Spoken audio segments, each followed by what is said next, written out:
IVM. Sometimes it feels like all the weight of the world has fallen onto my shoulders, and it usually happens on my downtime while I'm enjoying a nice game of cricket. It's like my family realizes that I'm watching cricket and they just rush to ruin it for me then. My mom will come in ranting about some problem with the neighbors. My wife will come in shouting about how we need to redo our kitchen, plus also some problem with the neighbors. And my daughter will come in angry at me because the color of the new car we bought is not what she had wanted, which is apparently the biggest crime a father can commit. Plus, of course, some problem with the neighbors. If only things could be just the same, even if something were to happen to me. Unless www.hdfclife.com, select, done. Things aren't so bad after all. Live calm. With HDFC Life, click to protect life. The Life Protect option protects your family from financial uncertainty. Visit hdfclife.com to know more and for terms and conditions.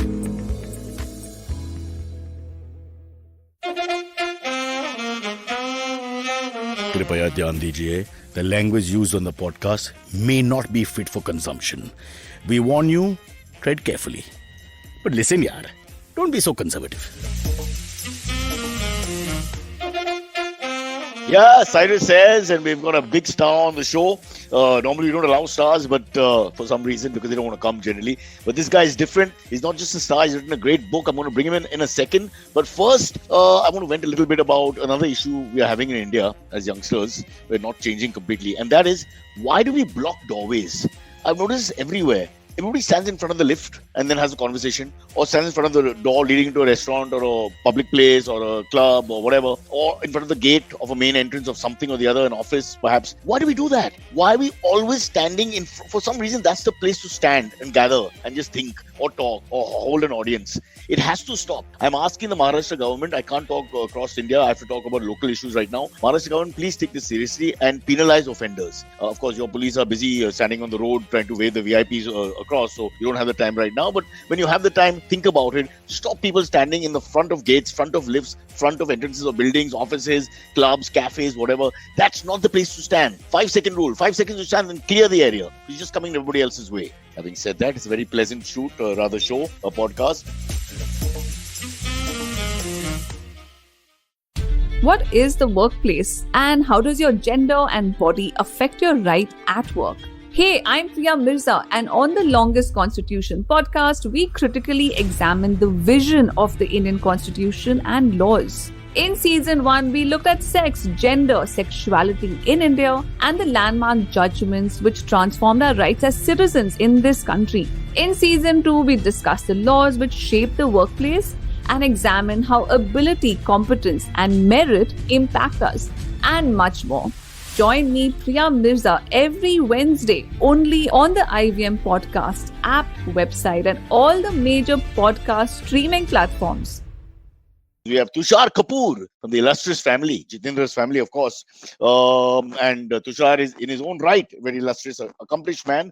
Lots of films. I didn't realize he has so many movies, although I have followed his career. And initially, his first 3-4 films we did when I was working in MTV back in the day, we actually got to interview him a few times as well. But he's got a lot of work under the belt. He's got a lot of alternate work as well. We'll come to that if we can. But the most important thing is, he's a single dad and he's written a book on parenting. So this is why we're here. The book is very interesting. Where are you? Let's call him. It's called Bachelor Dad. Bachelor Dad Agya, right there in front of you.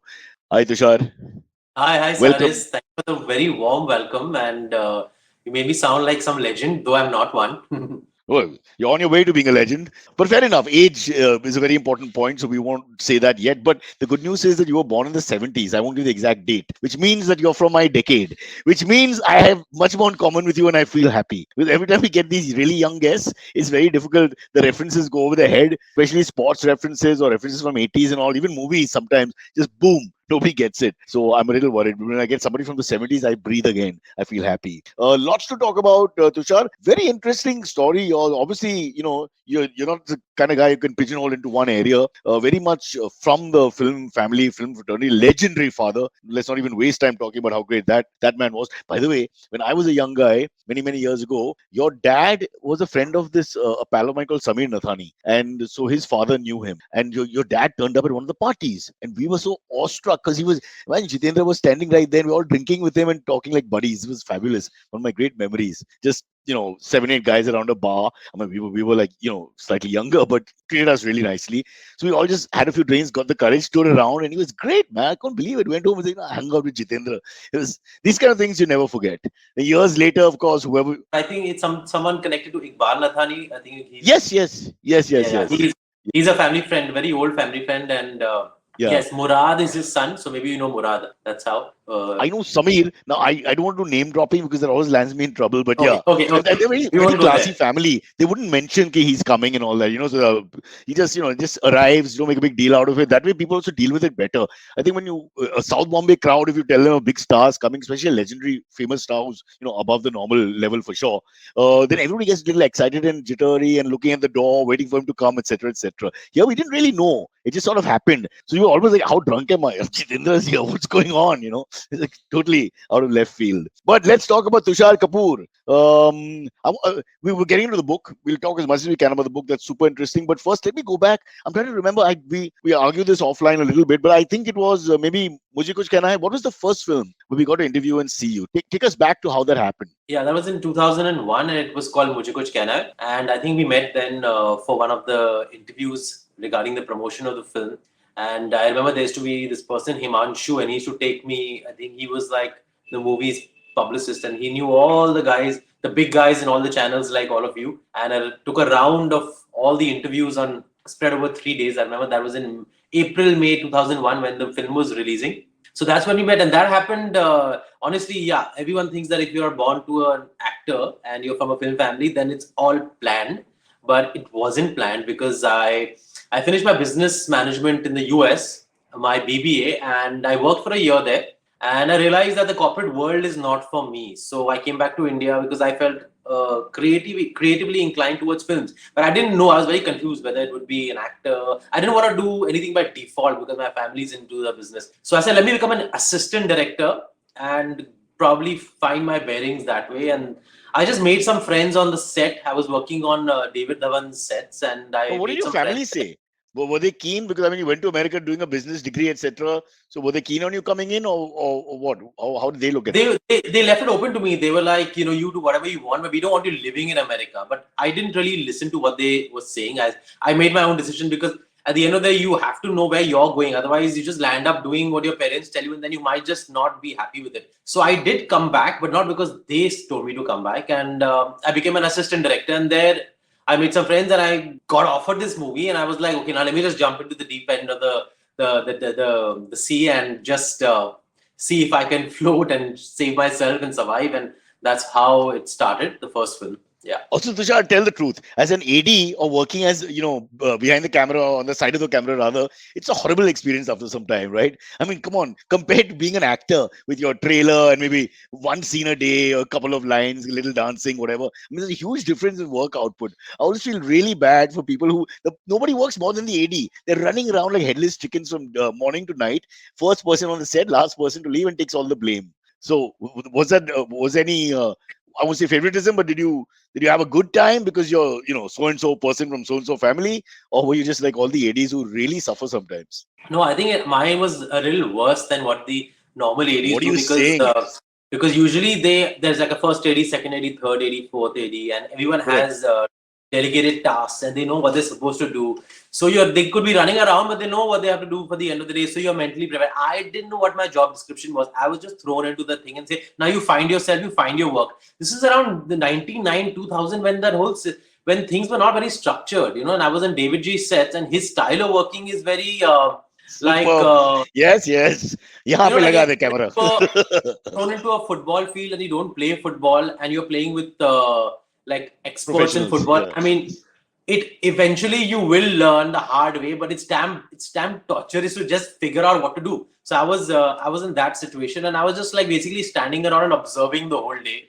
So it was quite bad because I didn't know these people. These are all stars, and I grew up in the film industry, but I didn't know them personally. So I was very awkward, and I used to go there, be all day, but I used to be very happy when the shoot was not there or I wasn't called because I was like, I don't like this job. I'm just doing it because I have to do it. So it was I guess a learning of some kind that okay, ऐसी भी picture है, ऐसे भी बनती है फिल्में, ऐसा भी होता है काम. you're not from a corporate world. You're not in the corporate world, and this is where you have come. The So reality figure it of out. making a Yeah. film. Yeah. But I was just thinking, what happens like on day one? I mean, you're Jitendra's son and Ekta Kapoor's brother and all that, and they probably saw you as a baby. Some of them, David Dhawan and all. And then so day one they'll be very, I would presume, be a little careful, treat you with kid gloves and all. But by day 7 or 8, you're just another guy on the set. So you're just going to get it from everybody. Especially as you said, you're the fifth AD in the whole hierarchy or ranking. So no, I mean it wasn't like the first few days were like mollycoddling or anything. It was pretty much from the first day itself, that okay, you're here and we know you're here, and I mean we'll see what we have to do with you. So it wasn't like something that got uncovered gradually into some sort of Would you reality. complain to dad? Would you go home and tell the family, कि यार पक गया यहाँ पे, these guys are really tough? Would you No, no, say no. anything? I wanted to find myself, and I was like, okay, I've gotten this job, but now I I don't want to get my family involved in this. So let me enjoy it. Let me make the most of it, and I will figure out. Worst comes to worst, resume पे तो आ जाएगा ना कि ये काम किया तो कुछ better मिल जाएगा. And I did get a better offer. In fact, I bumped into Karan at Indigo around that time. Indigo South Mumbai. I don't think there was not the Indigo Yeah, Delhi.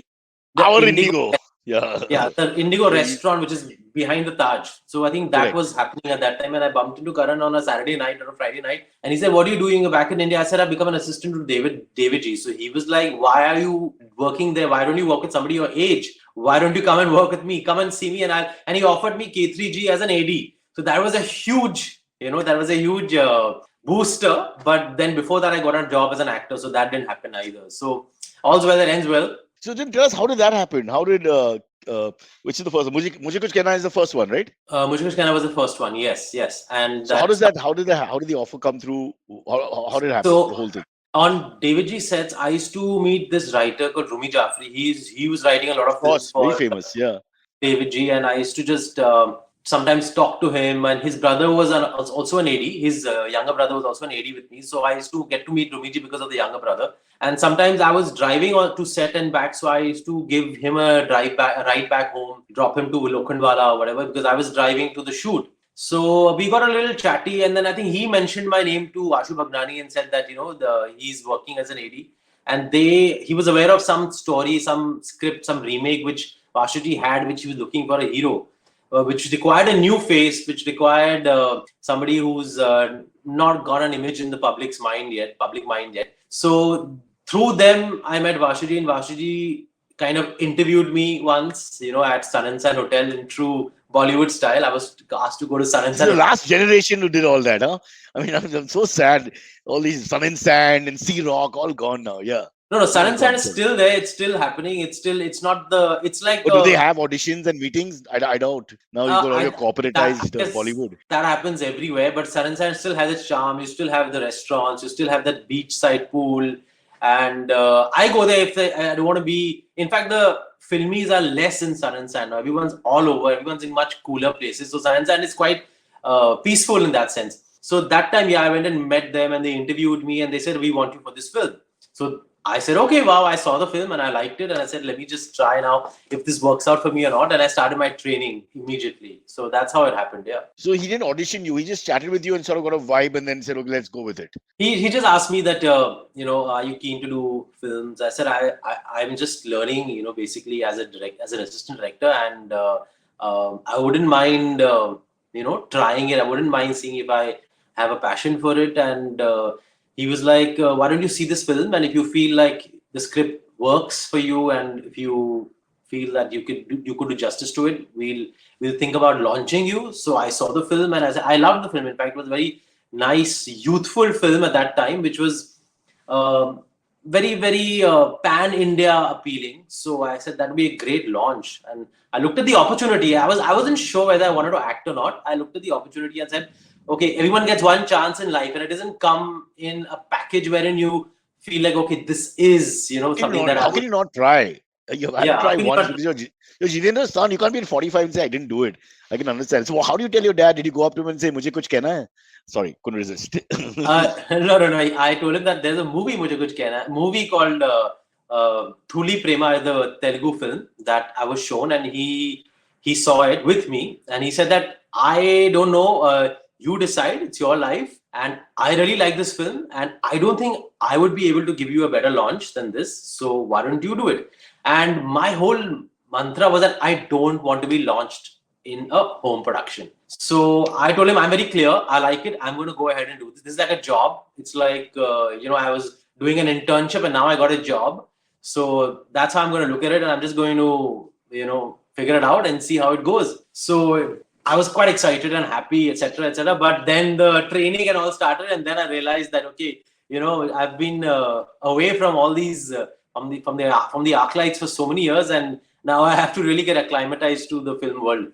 So that was when the reality struck. I'm harping on this a lot only because people don't realize sometimes that the pressure of being Tushar Kapoor is also, it's got its own set of pressures. Okay, if you're just an unknown person who comes maybe from somewhere and gets a job here, they've got their pressures too. I'm not saying they don't, but we sometimes think it's easy. I wonder sometimes it's tougher for the star kids, because you've got to get in, you've got to re-get the respect, and then you always, you're Sachin Tendulkar's son, you got that on your head. You're Jitendra's son, you got that on your head. Amitabh Bachchan's son, you got that on your head. So I'm just thinking people don't appreciate how tough it can be psychologically sometimes. Just the first, after that, I'm sure you get your feet in and you're entrenched, and then it's a different ball game the second and third film onwards. But that first, were you nervous about that you've got this legacy? You are Tushar Kapoor, you're just not anybody. Honestly, that didn't worry me at all. I didn't look at it that way at all. I mean, you might not believe me, but maybe if I was being launched in a film family, in a film production, a home production, and it was being done the typical, the old school way, and I'm like this,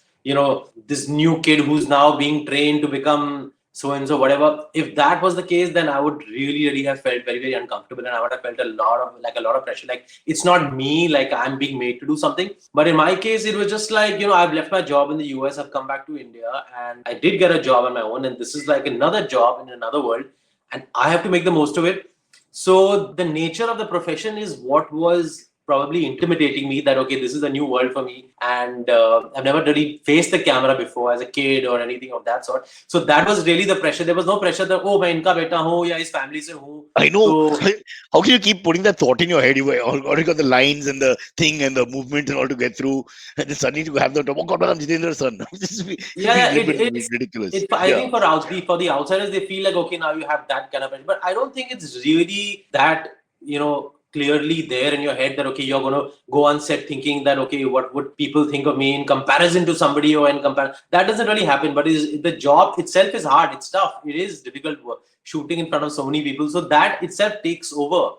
But there is another side to it, that when you are a star son, of course, no matter what you do, no matter how well you do, the glass is always going to be considered half empty. And if you are not from the film world, you do one OTT show also, or you do one good performance of a special appearance in a big multi-star, and you're like, wow, see this kid, he's come from nowhere and he's great, performed in front of these people. He's great. Look at him. Let's push him. Yeah. So there is that disparity in treatment, which is quite pressurizing, because you're constantly made to want to prove yourself again and again and again and again. So you have to block the noise, man. You just have to keep blocking the noise time and again. Otherwise, you're not going to handle. True. I think we Indians, maybe it's more Indian than outside India. We have this thing about comparing all the time. With this Pepsi, Coke, MTV, Channel V, it's just always there in our heads. But let's move forward a little bit, because I want to talk about the book, and you've already talked so much. Tushar, what's happening, man?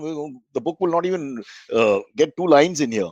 But there's a couple of, you did so many good films. You made your own niche, actually. If you look at it, the Tushar Kapoor Kumar.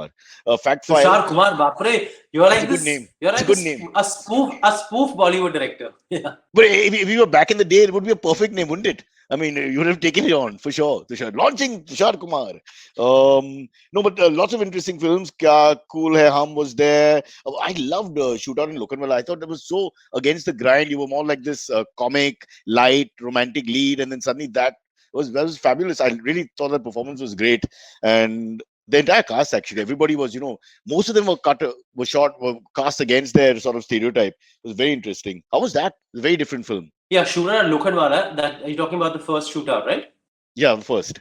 Yeah. That came to me in 2006. Yeah, it came to me in 2006, and I was nervous initially because I had done romantic films and I had done 1 or 2 comedy films before that, and of course you're kind of you've already internalized certain opinions about yourself because of the world and the kind of work that you've done, that okay, I am so in such and such actor and I can do these kind of things. Will I be able to pull this off? Of course, that anxiety was there, and I did meet some people who were hired to kind of help me, or probably indoctrinate me into the world of Gangster world. gangsters, etc. And they were like people who were probably more familiar with what goes on in that world and knew some of the gangsters from the past also because of where they lived, etc. And it was interesting, but at the end of the day, it was on the job that I had to really work hard on myself and just forget everything and just get the soul of the character out. So I'm glad that I did get very good reviews for it. I'll be boastful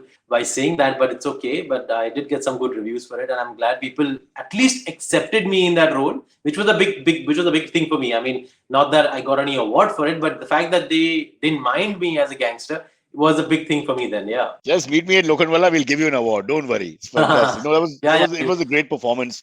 Completely right in saying, and I think it's a very good film. Probably should have got more awards as a film as well than it did, and it did get a few. There's so much else we can't talk about anything. Just want to mention later works like Shore in the City, Shootout at Wadala, which we sort of mentioned. That's like a second part. What is this? Then we go to this other side to you where the book will come out of as well. Fashion for a Cause, which raised money for the homeless children. I think, yeah, this was also about maybe 8-10 years back. So how did that happen? And is that yeah? I don't remember doing anything of that sort. I don't know what, Wow. but Wikipedia has their own. Just say yes, bro. Or can we blame Tushar Kumar? Let's just put it on him. Okay, I have there's done an a lot. avatar. I've done a lot for a good cause, but I don't remember doing something that has been described like this in Wikipedia, I think. And I think there was one fashion show that I did for Kya Kule Hum, which was obviously for a good cause, but that was just part of the promotion of the film. So I won't take credit for that. But it's not that Well, I don't do things that are for a good cause. Yeah. it's a little unlikely because Kya Kule Hum was about 6 years before this. The date given to Okay. Fashion for So then 2012-13. I must have done something. Yeah, I keep going for fashion shows over the years. I've done so many fashion shows that have been for a good cause, but I don't remember a specific one which they talk about in Wikipedia. So I don't know how to answer this question. Yeah. Don't worry, Tushar. Because of you, one guy loses his job today in our research department who's given us all this. So worry No, not. maybe His family will Wikipedia starve. loses its job. Yeah. So we let him go. See, give him one more chance. Okay, fair enough. Then just coming into the OTT business, because you launched yourself there as well. So you got one foot in there, and you've also got your own production house as we speak now, which is Yes. separate Yes. from the family production house, right? Yes. So I started that in 2013, and I had a 7-year struggle making my first film. Till, of course, we managed to convince Akshay Kumar sir with the script of this movie. It's a remake. It was a remake of a film called Kanchana, and he liked it. So once he came on board, everything moved really fast, and the film got made, and we were meant to release it in 2020 on Eid, but because of the pandemic, it came on Diwali, which was also good enough, but we came on the OTT platform, Disney Plus Hotstar. It did really well there. It got mixed reviews, but got really high views and broke records on satellite channels also. So I was very happy with it. But of course, we've all had our own. We've had to adjust to this new normal where our work Correct. is concerned, and some of our work has gone its own way and it's gone in different directions, and we're still happy with. I think we all are in the same boat in that regard. So that was my first film which released on in the lockdown, and no regrets. Yeah. So I hope things open up more, But you could. and we But have a. this is a separate thing. But you also work with the family as well, in terms of when you're behind the camera. Do you work with Ekta and family productions, or No, is it we separate? haven't produced a film or any kind of software or any content together. I've worked for her, like in Shootout was her co-production Correct. with Sanjay Gupta, and I've worked with her on Kya Kule Hum and The Dirty Picture. But we haven't done any. I think it's better we keep our productions separate. So Do you, that's something that I think as siblings, what do you like? Do you fight, or how does it work? One person is clearly like the boss, or how does it work? as kids we like hated each other. We fought like every day, and I was the latecomers prefect in school, and I was late because of her every day. So You were the prefect for latecomers. I was the Amazing. prefect for latecomers, and I used to have to stand outside the assembly hall to punish all those who come late, who haven't made it to the assembly. And I used to be coming late every day with my sister because Ekta used to make me wait every day. And we fought in the car. We used to share the same room till we were teenagers. So we shared the same room, and we fought over which music to play, whether we want to watch, whether it's Ghost or Pretty Woman. We fought over that. So I've broken her nose. She's called the Oh, police. So we've hated each what? other. Yeah, Stop! yeah. She called the Yes, yes. police. Yes, What do once you mean? once she called the police. Yeah, she said he broke my nose, and she called the police. We were in Tirupati, and we went together. And I don't know how we let our mom, send us together everywhere. She used to insist that go travel together, holiday together. Until we were a few years, till we were teenagers, I don't think we didn't revolt against that. And now, of course, we do everything on our own. We have our own lives. We're in our 40s, but then I think it was the norm to just be like brother and sister, or brother and sister, whatever, had to do things together. So we've only fought, and thankfully, I moved out. I mean, I live separately now, not because we fought a lot, but now we don't have a chance to What a fight. fabulous story. So you went for a pilgrimage. I mean, you're going for a spiritual awakening, and then you fight and you bang her nose, you break her nose, and then she calls the cops. I love this. This is the best story Yeah, ever. Yeah. How she's did it? called the What cop. happened when the cops came? Like, how do you resolve it? No, I think the receptionist understood, and she sent two people up, and the hotel management only they realized that it's a brother sister fight, and they were like just waiting for us to calm down, and then they probably didn't call the cops, and it was over some very trivial thing over what time we leave for the darshan and some stupid thing, and we And once basically again, she was late, right? Once again. Yeah. I don't remember that part, but I also remember we fought in the car once. We were going to a party, and this was in the early 90s, I think. And we were going to a party, or we were going, I don't remember where we were going. We were either going to school, I think. Maybe we just one of the last few years of school, and we were going in the car together. And she has torn my whole shirt out, and all the buttons have come off. And people in Wow. the signal, in the other cars are looking at what is going on in this Fiat car. And we had to go back because I didn't have my clothes at all. How old were you? 90s? So you're like almost adults. We were like 14 or 15. She was 15 and I was 14 at that time. Yeah. Wow. Amazing. Now, these are the stories nobody's heard before. Breaking news on our podcast. Thank God. Now, let's talk about the book. We nearly reached the break time. We must talk about the book. So, the first obvious question is why a book on being a dad? A young dad, that too. How old is your son? Is 5 or 6? Yeah, he's 5.5 now. So the book is about my journey to fatherhood from the time I decided that I need to start planning for starting a family, and right up until now, 10 years hence in the lockdown, and I don't know whether it's lockdown or not. It's not lockdown now, but right up It's until quasi now, lockdown. It's wink, unlocking wink. and Lock, yeah, something like that. Yeah, yeah. yes. So it's But a 10-year journey, and it just talks about, people keep asking me that, how do you do it yourself, and how did it happen, and how did you get this idea, and where did the confidence come from, and what were your anxieties. So I thought about this in 2019, and decided that maybe might as well write a book so that I don't have to keep giving interviews about being a single parent. And oh, that's a great point. It's the same repetitive question which I'm going to ask you. People ask you all the time. Why are you a single dad? Why do you have a kid? Why did you want a kid? Blah blah blah. Why do you want a yeah, yeah, family? yeah. But the first thing we have to understand is very progressive thinking. And I'm thinking maybe this is the future because very often people I don't want to be rude to families all over the world, but they stay together only because they have kids. Because the relationship between couples just wears off after some time, and because the kids they sort of stay together. Here, on the other hand, you've kept the more pure relationship with the child and the parent and not got into the extras. Not to say that all marriages are bad. Please don't sue me. So the first question is, where did you did this courageous step? Is it not? Firstly, to decide, okay, what the hell? I'm not waiting for anyone. I'm going to have my own child and start a family. Yes, yes. I think it is courageous, but of course, not that I didn't have my fears. Of course, somewhere around my mid 30s, I realized that the time is running out, and if I want to have kids at some point in my life, I have to be an energetic father to them. So I can't wait till I'm 50 or That's true. 55 and then Those do guys are family planning really or bad in whatever. the Yeah. school races, huh, Tushar? Because you see the guys who've gone for the marriage late and the kid late and all that. So the kid is like 7 and the parent is in his 50s.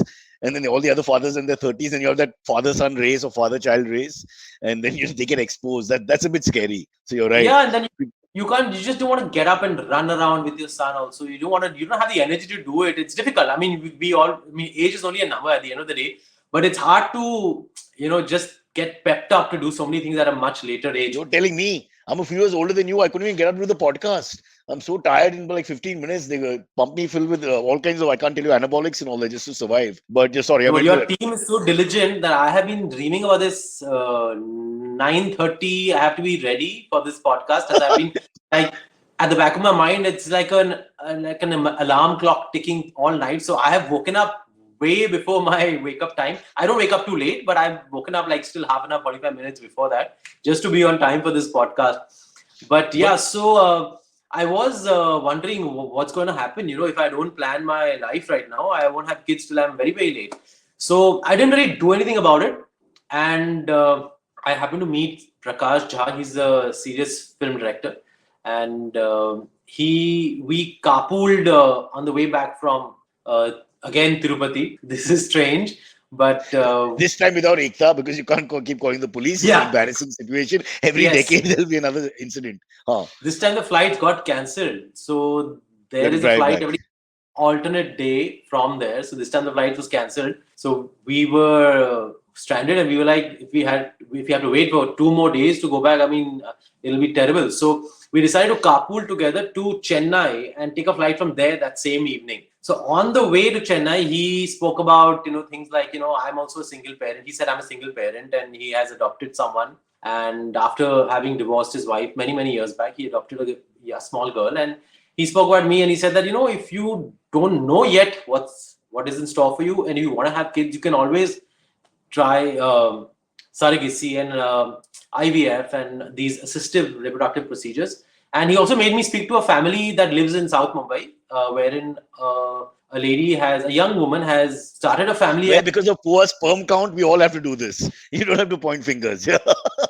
Yes. A lot of So, our tribe are stuck with this situation, but not our own but choice there's a sometimes. single Go on, woman yeah. who has started a family as a single parent in town, and she had a daughter. So he told me, "Why don't you speak to them?" And I spoke to them, and they said, "Why don't you come to Mumbai? When you come back, meet us." And I met them, and of course, it took a while to really digest what was going on. And I She was like a guide. This lady was like a guide, explaining this is the process, and from technical point of view as well as she she psychological. she didn't she didn't take me through the technicality.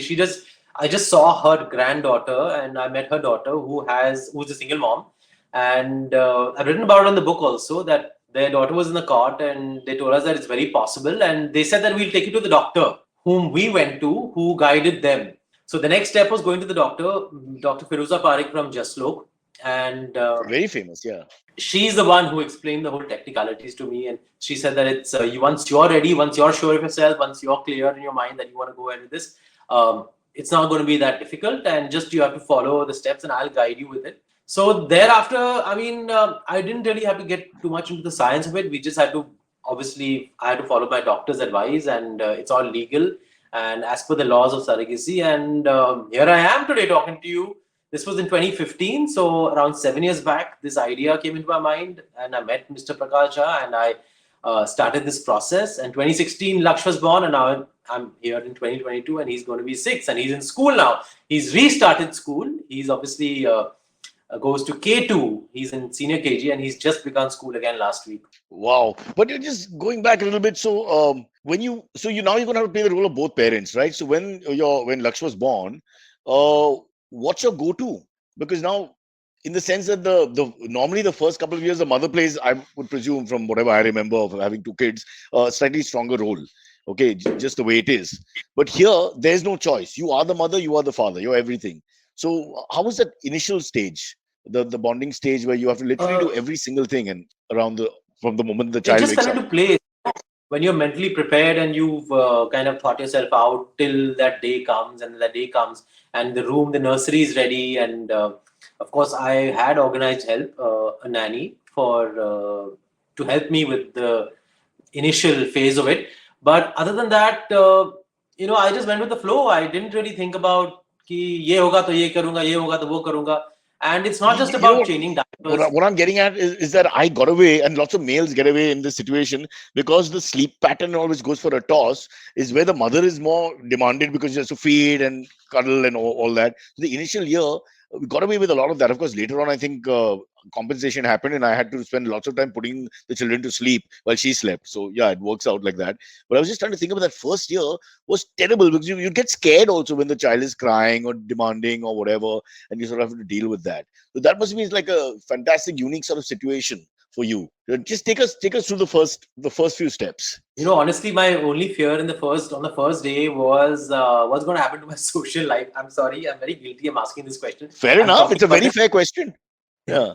But I asked the doctor also who came with the baby home, and when he was leaving, Dr. Fazal Nabi, I asked him, "Is it okay if I go out? Can I go out? Can I do my thing in the evenings? And can I go for a movie?" He said that what are you saying? You can do whatever you like, but you want to bond with your child, right? And as much as you want, so why don't you do that also? And otherwise, your life is your own, and I'm sure you'll figure it out. So you'll be fine. So it was just some sort of I don't know, that's some sort of a cold feet kind of a feeling that comes in when you actually face the reality that I'm a father now. But on the job, it was fine. I used to go out much more. I used to be with my son all day. I used to work, come back, and then the evenings I used to go out. So it was like a normal life. It became better, in fact. You don't have time to waste. You don't have time to overthink things. You don't have time to meet. So had you moved out of the family home by then, or were you still have the backup of support family? No, no. I was in my family home only then, and uh, of course, we changed the structure of my hall, my living room, and my floor, so that became the nursery. And my sister and me, we were on the same floor. We had adjacent rooms, so baby was with us on our floor, and the parents were one floor above us. So it was well organized in that sense, and he never really woke up too much in the night. He did wake up for his feed once or twice in the nights, and sometimes I used to be there, or sometimes the nanny was there, but we gave him his feed in the nights. And thankfully, he was a easygoing child as far as the sleeping patterns are concerned. But I used to read a lot about.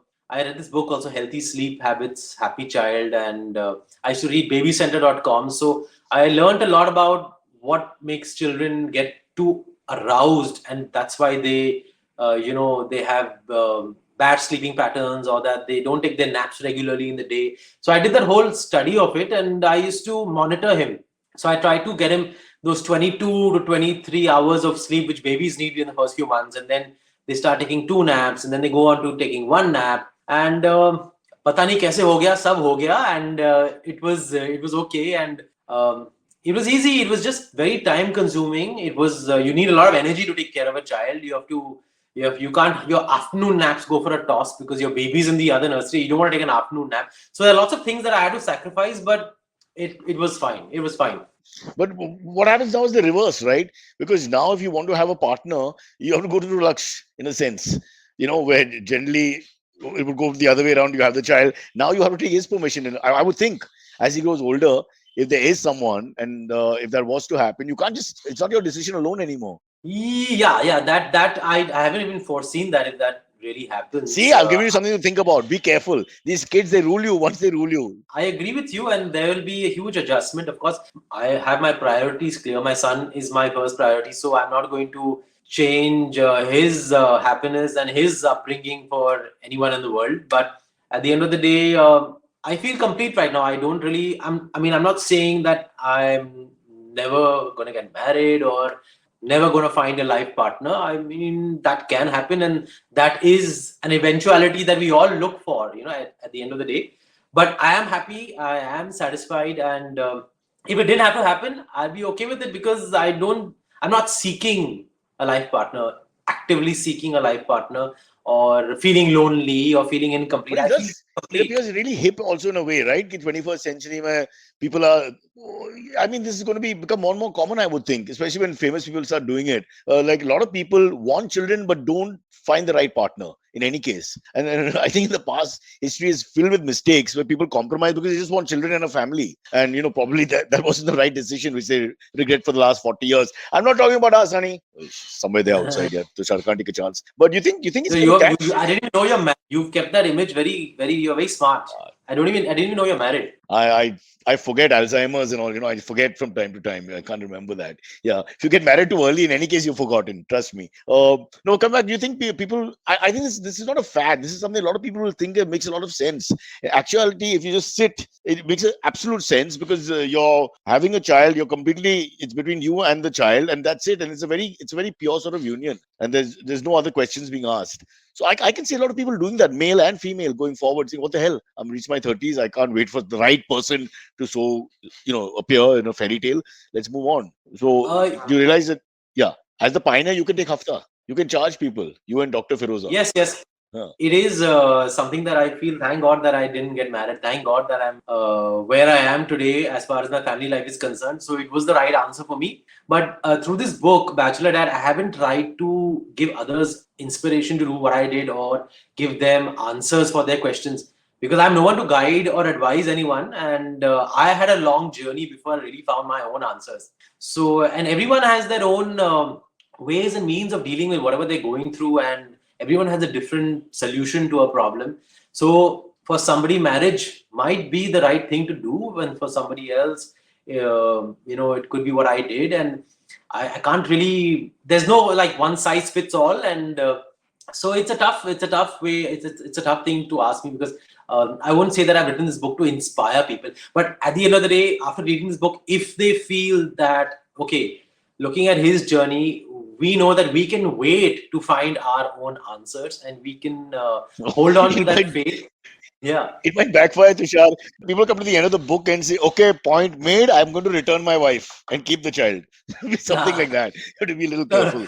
I would hate to break a home. No way. No. Yeah. I would hate to break a home. It's not about, going, correcting what you did. It's also about, life is about accepting the imperfections, and, just having to find happiness in no matter what you're going through, and realizing that, okay, eventually these problems also get solved. So maybe Tushar's answers are not It's my a huge breakthrough. I've known a lot of people who remain single for whatever reason. And at the end of the day, they may have really wanted to be fathers or mothers and didn't get that chance. So I think it's a huge breakthrough. People never thought of it. People have never, for hundreds of years, ever thought of it. Maybe the science wasn't there to some extent, but they never thought of that option as an option. And then they feel really sad, sometimes go into proper depression, because they say in our lives as adults, there's a point where you have that calling to have a child, and that if that's not fed, it can really upset and lead to psychological trauma of some sorts, with some people worse, some people less. But I've got a point here as we go into break. That sounds really painful, and I don't want to cause anybody any pain through this book. That, hey, you didn't do what I did. You were a fool. You should have done this. No way. I think the past is the past. But I'm saying that now your example is out there, and there are a few who have followed already. So I'm saying people know this is their life, and there's this chance. There's a chance to have a life, the life you want, and that's all. I totally get what you're saying. Don't worry, bro. Yes. But I want to just. I have so many regrets. I could have done this. I could have not done this movie. I could have done that. No, I haven't left a film that has gone and done well, thankfully. But I've done a lot of wrong films, and we all could have done things a bit differently, and so that is also always going to be there. That's always going to be there. But and Tirupati plays a very important role. It's never too late to really find your true calling. That's what I mean. I think it's fantastic that you can just go ahead, have a family. Why? It's the right way to think. Why stop? Be creative sometimes. Be a little innovative, and that's what you've done. Going back to Tirupati, I just love the idea that you go there once, you fight with Ekta, you realize I need my own space. Okay, we're fighting too much. You go there twice, you meet Prakash Jha, you realize, what the hell, I can be a dad. Why am I waiting? Now, the third time you go there, what's going to happen? I'm dying to see. There's a connection there. Tushar Kapoor and Tirupati. Some path-breaking. Third time I've gone there. There was another lockdown, so I'm trying to figure out, God, you're giving me something in return, but when is that going to come? That's very important, because this time it's like a mutual fund. You got to wait for the good news coming out of it. Okay, listen, we have to take a break. We've spoken too much. The book is Bachelor Dad. Please go out and read it. As Tushar says, it's just his way of telling you what he's gone through, and it's not like he's not preaching or telling you to follow anything like that. But just remember, if you're alone and in your 30s, there's no need to not have a kid. Although I would like to talk about dogs as well, as a very strong contender to which Tushar is going to tell us a little bit about after the break as well. We'll bring in Silvery, but first, here's the break. We're with Tushar Kapoor. Here's our break. Hey everybody, it's been another great week on the IVM Podcast Network. On Think Fast, Namit Potnis, a good friend of mine, founder of Drumworks, joins Varun and Suchita. He talks about all things NFT and shares a few tips on investing. On Paisaveza, Anupam and Devina Mehra, founder at First Global, discuss the outlook for the Indian equity market in 2022. On the Filter Coffee podcast, Karthik talks to author Rashna Bisht about her book 1971 Charge of the Gorkhas. On all things policy, the Takshashila folk contemplate the need for Indian health services in current times. And on Say No to Drama, Chetna pulls down the curtain around nostalgia and teaches us how to live in the present. Do follow us on social media. We're IVM Podcast on Twitter, Facebook, Instagram, and LinkedIn. Also, please do tell a friend. It really does help us when you spread the word about our podcast. And I'd also like to ask you if you could rate or recommend wherever you listen to our podcast. And speaking of where you listen to this show, if you're on an Android phone, do check out our new Android app. We have a brand new app with a brand new listening experience. Definitely check it out. I think you will enjoy it. And finally, we'd like to thank our sponsors this week, Bank of Baroda and CoinSwitch Kuber. Thank you so much for making this possible. Tushar, that voice, Amit Doshi, who's like, he's the CEO of our company, IBM, and spent a lot of time in America. He's basically a Desi, half American, half Indian sort of guy. In terms of experience, genetics Indian, but his voiceover is fantastic. So if you want to use him in your production house or in your old, in Ekta's production house or whatever, we'll get you great discounts. We'll get you great rates because it's a very unique voice. Superb. And this is Silvery, a young, aspiring filmmaker. Good morning, Tushar. How are you doing? Producer. Yeah. Who, after taking his Patanjali product for the day, has grown an even longer beard, it looks like. Yeah, correct. Hey, Silver, you see, you're Yes. single, you're almost 30. Would you consider being suppose you don't find the right person, blah, blah, blah, years pass by, you think you would consider being Absolutely. a father, or rather a parent? Yeah, I think I absolutely would. I've actually thought about it before also. Okay, would I be open to something like this? And the more I think about it, yeah, it seems like almost a normal thing to do. Very like a no-brainer. If you are a single parent, why not? Someone has put out a thing. So 3 single guys that we know. Amit is almost my age. He's about 48. Silvery is 28, 29. Kunal is 57, going to be 58 soon. So they did it tongue-in-cheek, but it's not completely off. It's not completely off. 58 would be really, I think, what Tushar said about, you being you've got a 5-year-old kid, you're in your 60s, and that's going to be a hard act. But it's been done. It's been done as well. Maybe not Bollywood, definitely Hollywood. I think I remember a couple of actors who've got really young kids in their late 60s. Name them. Silvery, you're the man who knows all the facts. I don't- Harrison Ford in the 60s, if I'm not mistaken. Yeah. I don't know. I guess 60s though. I don't know. The Star Wars movies came out in the 70s, so I don't know if. Okay, that's your excuse. Yeah, but I'm just saying that that's how I know. becoming a father in the 60s is pretty common in the West. I don't know. Not possible. Yeah, the kids are not fine. They're not dysfunction things. The complexes are all ours. Nobody else cares that you're the slowest father in the race. End of the day, it's only you who think, oh shit, why didn't I have the child 10 years ago? Yeah. Or maybe I'm so petty. I observe all this. So at the school races, I would tell my wife, look how old that uncle is. He must be the grandfather, etc. And the next thing you know, just had and I think that's also the norm of having marriages in the 40s and all now. That maybe it comes with being urbanized or more educated. People can think more clearly, feel more sense of maturity in their 40s, even 50s, and hence everything is going up. What do you think, Sylvie? By now you're being married. Sorry? That's very true. One shouldn't get married until they have the maturity to take on the responsibility. It shouldn't feel like a chore. Oh my God, I have to do this for him. I have to do that. It should feel like you want to do it, right? So that, I think, if I had become a father when I was 30, I would have probably, I would have lost it a lot. I would have really gotten very irritable, and I would have been a bit disorganized. I would have been. There is a way out of that. If you can get an adult child, someone like me, and then you're safe, because in a sense you don't have to spend every hour worrying about the kid, but he's still a bit of an infant in terms of mentally and all that. So you've got that side going for you. You don't have to worry as a young child. But we're talking about something. You're a chupa Rustam behind this whole this demeanor of being this very jolly. You are very jolly, but you're quite sharp, and so you're not a kid.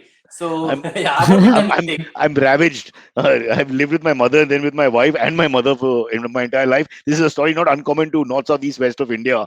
And unfortunately, we have no personality left after all that, and so dependent on the female folk. It's scary. But I want to talk Hmm. quickly about something. See, I'm a really petty person. I don't identify myself mostly like say Parsi or even Indian or anything like that. But I identify with things like animal lovers, dog lovers especially. That group of people is always in my head. I know who hates animals and who've done bad things and who loves them. And in Bollywood, let me tell you, my research tells me, and this is not from today or yesterday, but following your careers and your family, and John Abraham are my two favorites because I know you're all genuine dog lovers. And I mean all dogs, desi dogs, breed dogs, inbred dogs, half dogs, whatever, all dogs. So I wanted to ask you a little bit about that also because. So huge dog lover, and didn't you think that maybe I'll just stay with the dog then before you made the big jump? Yeah, I've written about it in the book also that I've always had a dog as a pet at home, and around 2011 I had this black pom that we got him over. His name is Posto. It's a Bengali word, and I was around must have been around 35. So I really got close to the dog, and I used to almost father him. So I guess that's where I realized realized that I had the paternal instincts in me, and that I had it in me to be nurturing towards a baby or a child.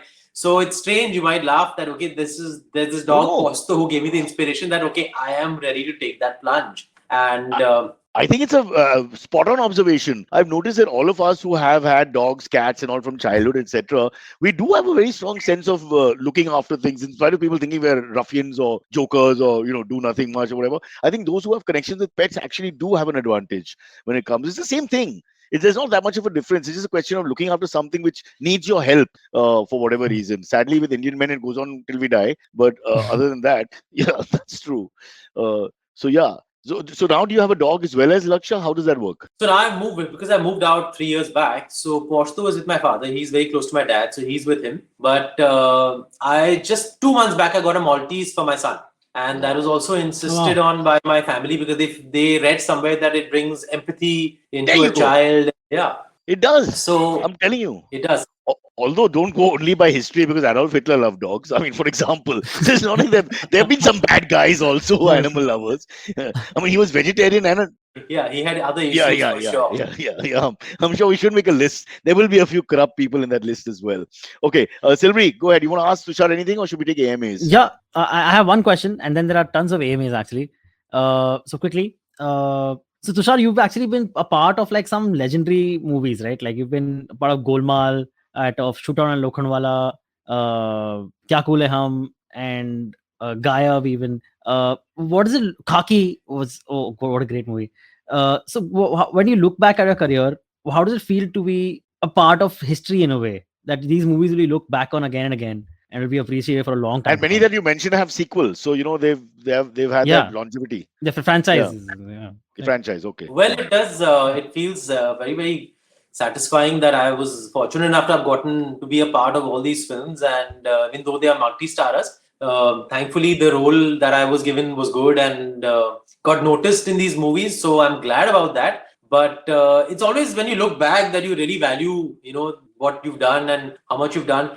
When we are doing it, we are always like second guessing ourselves that oh my god, this should have done a little more, or this should have been like this, and we don't value it so much as we value it in retrospect. But other than that, there's so much more to be done. There's so much more to be achieved. And given that so much of my work is stuck in the last 2-3 years, I don't have the mind space to feel happy about past laurels because पहले इनको निकालूं इन movies को निकालूं. That is very important. अटकी पड़ी है. That happens to all of us, and that is the essence of it all. Because you're never allowed to be happy in this profession. You're never allowed to be fully content with what you're doing. There's always a curveball. There's always some incompleteness, and there's always something that needs to be achieved, which is good in a way. It keeps you fighting. But whatever happens on a Friday evening, when you come back, Posto still gives you a lick and a kiss. So I mean that's Yeah. important. Absolutely. And sometimes those Fridays are so, when your work is appreciated, that's good, it's fine. And if it's not done well, that you adjust to. But then there are some Fridays which are silent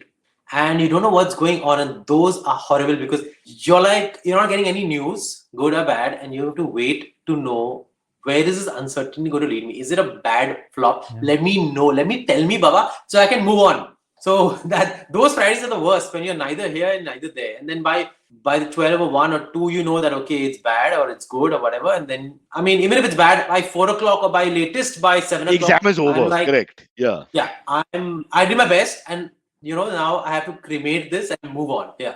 So how's the family? Is the family supportive, or do they make fun? Are they, competitive? How does it work? I mean, now I'm sure in the beginning everyone was encouraging, but now, I don't think they get too involved in my career, and thankfully so. And of course, they also have anxiety when a movie of mine is releasing, like all our parents do. They're also concerned, and they track what's going on. Sadly, what we do in this profession, whether it's your show, whether it's our movies that we all work in, it's all public, so you can't hide from it and say, okay, I'll deal with this share market.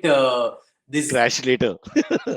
and I'll isolate myself for 2 days and I'll come back to life on Monday morning. No, when you come back to life on Monday morning, you still have to face the world. You still have to open Twitter and Instagram, and you still have to go to the restaurant Reply. and feel like everyone's staring at you for some reason when they're not. They don't give a damn about your movie, but you just feel like everyone's staring at you. So those phases I have gone through also, and the family actually they just kind of tide over things. And I don't know any one particular way by how they deal with my movies, whether they are good movies or bad movies. Of course, they would have those same ups and downs, but they don't show it, thankfully. Also, it's two generations of the same thing. By now, obviously, like you said, there's a process. You deal with the good and the bad, and you understand at the end of the day, there's next week or next, the next film, next whatever. But let's get the aim is. I guess that's probably an advantage.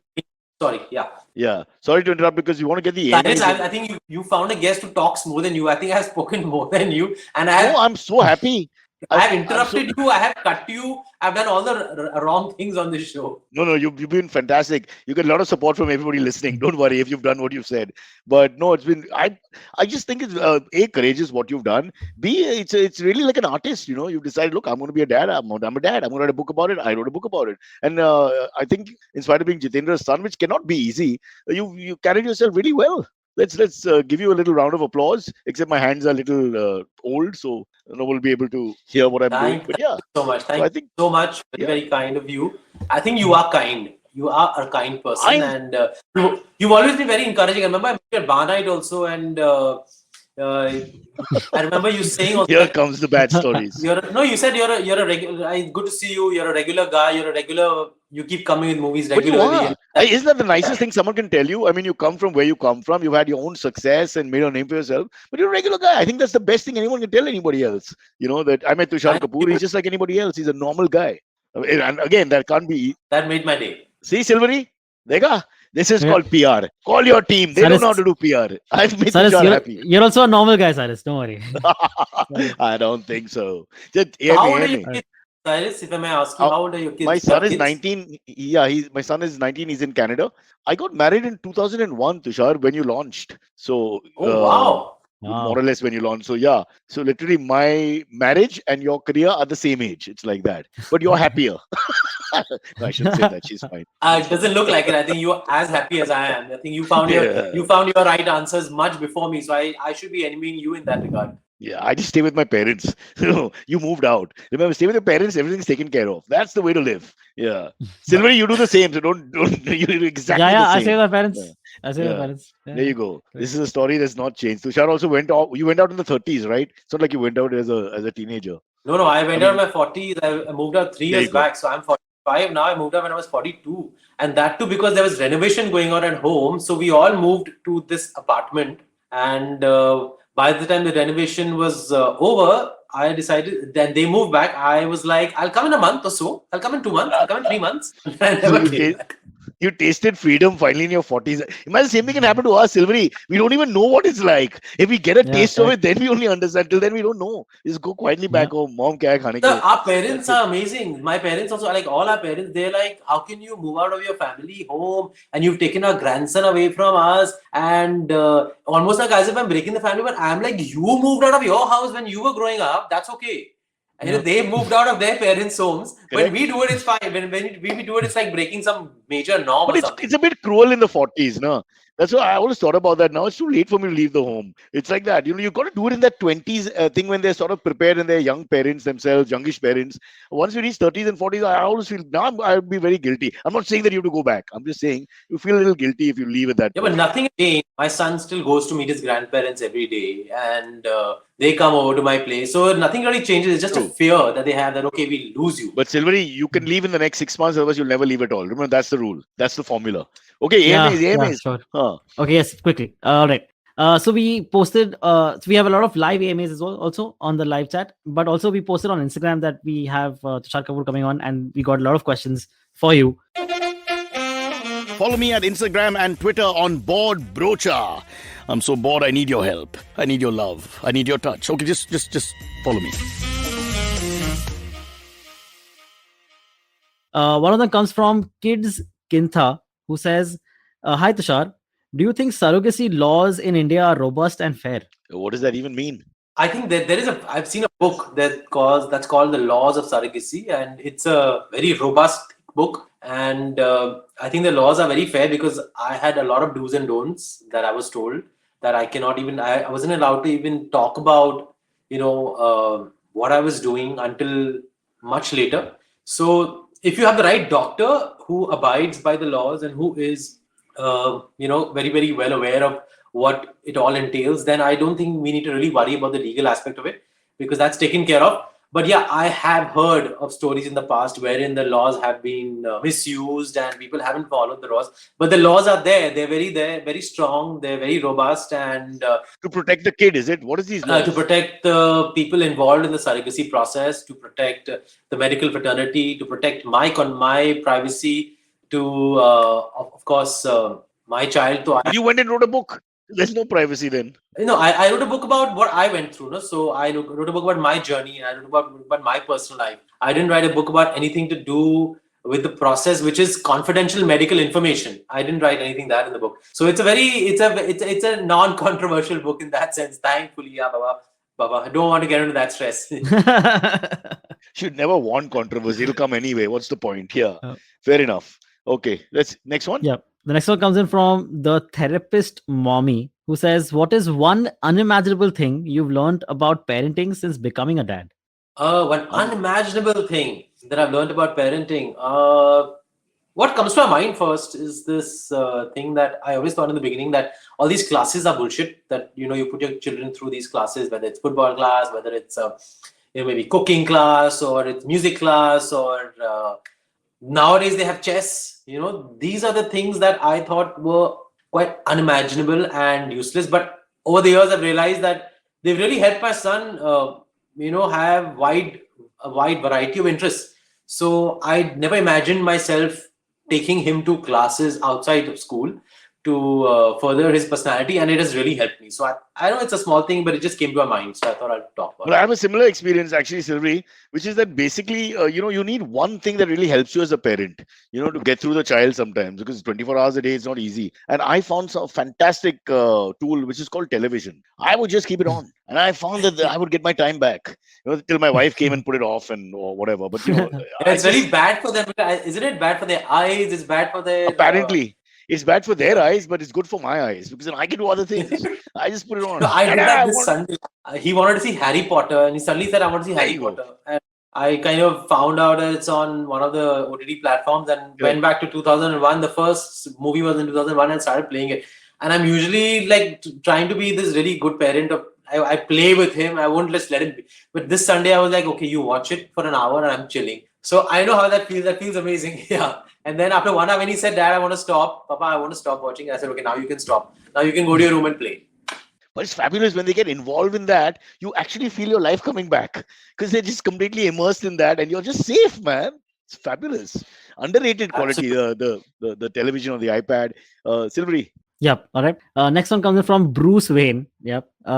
He says, "Please tell us about the time Cyrus pranked you during the promotions of Golmaal 3, Khatiye Pe." Yeah. Did a bakra, Cyrus. yeah. We did a bakra, and y'all made. I was supposed to be the bakra, but I was the bakra. I remember. Yeah. And it was in Sun and Sand. So who says you don't go to Sun and Sand? No, we went a lot. Up to by the time you were launched, I think it was less and less. But definitely when I started in '96, lot of shooting was in Sun and Sand from the side of the film star, from the side of the production house. They would like Yes, it yes. there. We did go. We did But go a remember, you lot. all came to Sun and Sand for this Bakra in 2010 Correct. for Golmaal. I remember. I But remember y'all were that. there anyway. I mean, it's not like y'all had chosen that. Gulmal had chosen that for whatever reason. And we Yeah. hadn't slept the whole night. We were shooting the whole night, or we had some promotion the whole night, or something. Or I hadn't shot the whole night, so I had to come. I slept in the morning, and then I came for this Bakra. So obviously, I was like becoming a Bakra for 24 hours, just like being pushed But around. it was not the idea came from your side, not our side. Huh? I want to just put it on record. I know We are that. happy to I do know it. that. We have film stars involved, blah blah blah, and all helps us. But yeah, it was from their side. It sort of, I think it all sort of worked. It was fine, and it wasn't Yes. very bad. Yeah. No, it was great. It was great. Yeah. And then we came to the studio later also for on another day when I think Ayushman was in Interview. MTV at Yeah. that time. I remember he did something with us. Some tug Correct. of war. I think there was a tug Yeah. of war we did. Really? Yeah. Wow. We should have kept him at MTV. What the hell is he doing making all these films left, right, and center about sperm donation and all that? This is the last film I saw of his. Huh? I'm And I kidding. think then the other room, I think there were 4 or 5 rooms, and there was one corner room, I think, where that guy, I forgot his name, he's also at MTV, Josefa, I think. Jose. Jose. Jose Jose, with a J. he was there. Uh-huh. He was there Yeah. too. Correct. Josefa. Yeah. And there's one room with the green screen, and you're right, he remembers it better than me. Parel he's talking about when we were in Parel, where we had everything in one house. Yeah, Jose's room was like a conference room. It was like a corner room in the front, Yeah, and it was like with glass doors. Yeah. Yes, That yes, wasn't yes. his room. He was just sitting there. He must have told you it's his room. Yeah. Okay.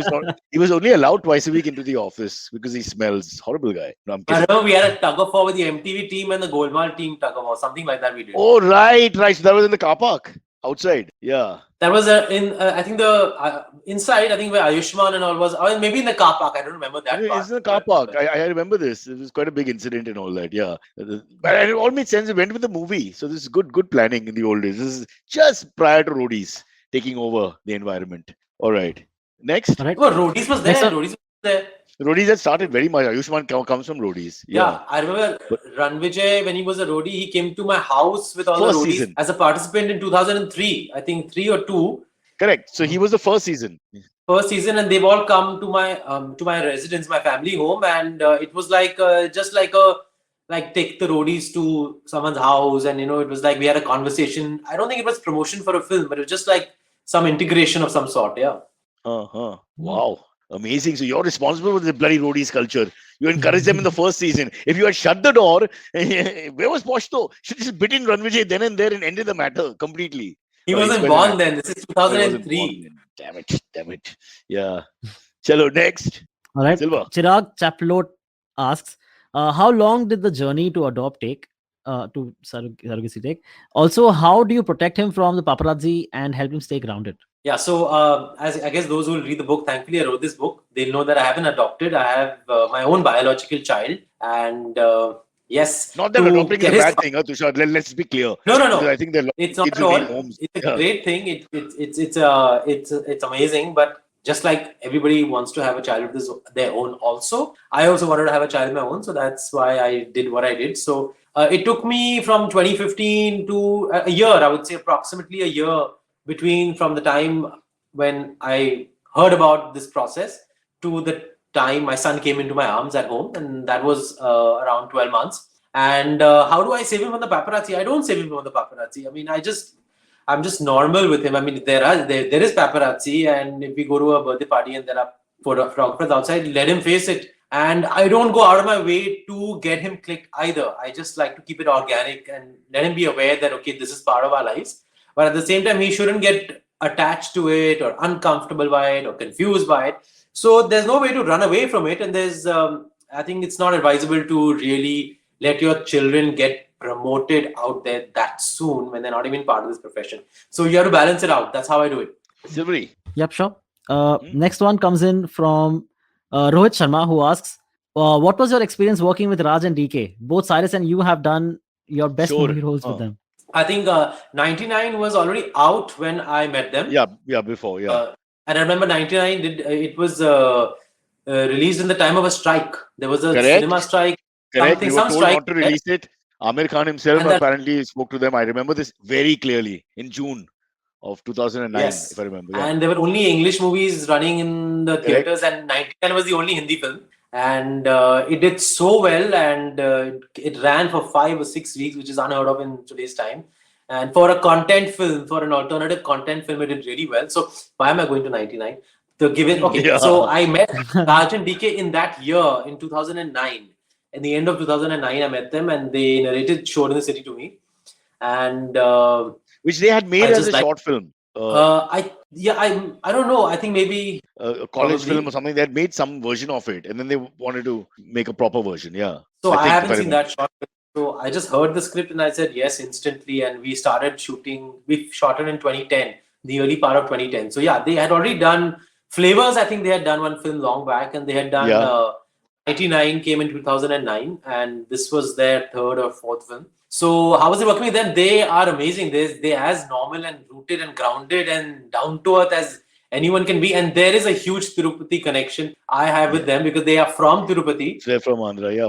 And then they moved to Ann Arbor, Michigan, where I lived for 5 years. So What are you we have saying? a lot of yes. So we have a lot in That's a common because coincidence. they Yeah. grew up in Tirupati and then they moved to Ann Arbor, Michigan before they came back to Mumbai, Bollywood. So we talk a lot about the Michigan and about campus when we're together. So it was great working with them. They're like friends, and I just have a problem with them. They just disappeared from my life. Like the last 10 years, we haven't worked together. So I want to figure out what is the reason behind that. So we have spoken about it a couple of times, but I guess when things have to happen, they happen. But they're really big now. They've made Family Man, and they've Family Man is the big, yeah. and they No, you're made a family Stree. man, and they made Family Man. There's another connection. See? Yes, yeah, absolutely. So Family Man 3 can be your story. Which is, it'll change completely, obviously, from the chasing the Russians or the Chinese or whatever the last thing. I think Or the is set in Sri Lanka. Lankans, No? Last yeah. one. Yeah, correct. Okay. All right. Yeah, so that Yes, show, can you okay. squeeze one or two more in? Yeah, absolutely. Shavik Bakchi asked a slightly cheeky question. He says, "Hi Tushar, how did you feel when you received the script of Golmaal and it was only vowels?" So initially it was there were 4 characters and my character didn't have any sound. Obviously, they had probably planned it to be one wherein I'd use sign language like typically you see in movies, you know. So somehow when I was made to meet this actor from theatre, his name is Vikas Kadam. He's a Marathi actor and he had played a similar character in a play. So he was asked to teach me sign language, but he thought that, you know, in a comedy film, especially and with Iqbal having released already, he felt that the sign language aspect of it would not really do justice to the humor. And he said that let's play a mute character who can make sounds, because usually mute people who can hear, they know what sounds are like, so they can make sounds of their own, which are not really well deciphered, but they are sounds. So he said, let's work on that kind of a mute character. And that's how it gave birth to this idea of, you know, all these things, which I learned at that point of time, because we were playing a realistic mute character. Let's play a realistic mute character, not a typical character that only uses sign language. That's how this idea came up. Plus, Tushar, you can use that in press conferences when you don't want to answer. You can just say, I'm in character. And that's it. They can't do anything about it. But they only wanted me to answer in that. The problem is that they What don't are you want me to saying? answer. They only want me to say, "Aap Golmaal ka dialogue bolo." So then I have to I have to say that no, I'll talk to you. I'll answer all your questions. Don't ask me this question. Yeah. So when you did a real press conference, they actually want you to do the vowel soundy thing and not answer they're properly. like आप गोलमाल का Character के बारे में कुछ बताओ. And then yeah. आप मत पूछना मुझे आज, मत बताना, मत don't make me ask, don't make speak in that tone.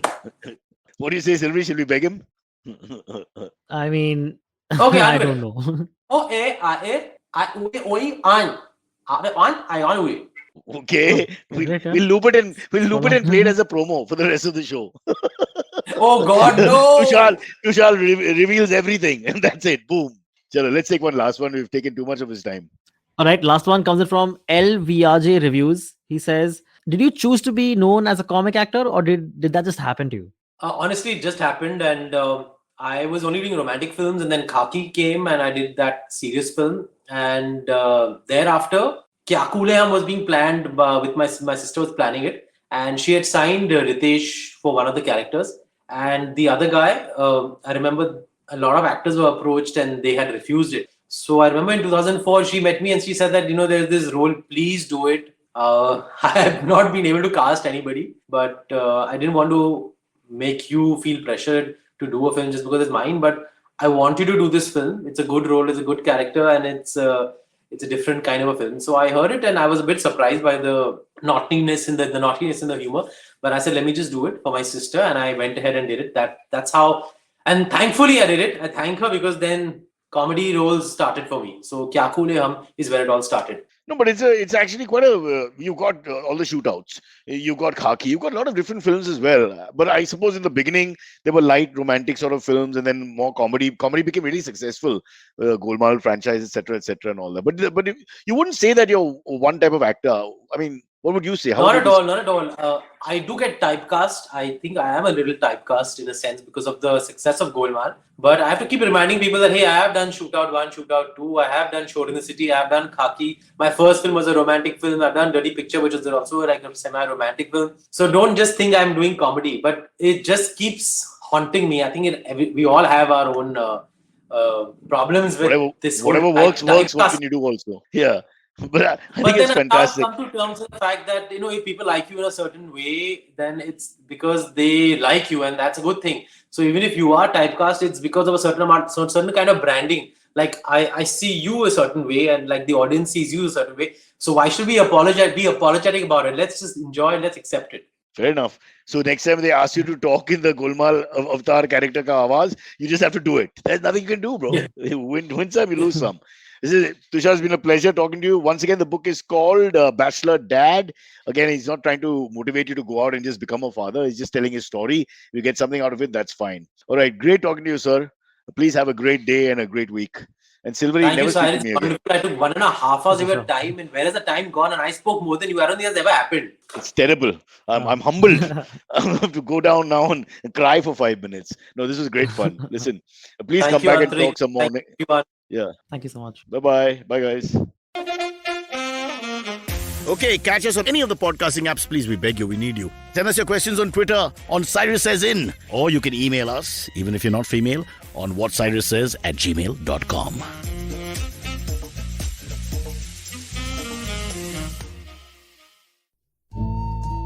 सफर, रास्ते, मंजिल और मुकाम अक्सर ये हमसे कुछ कहना चाहते हैं, पर हम हैं कि अपनी रोजमर्रा की जिंदगी में इन्हें सुनने से कतराते हैं। नमस्ते दोस्तों, मेरा नाम है केशव चतुर्वेदी और मैं आपको ले चलूंगा कुछ ऐसे सफर पर जहां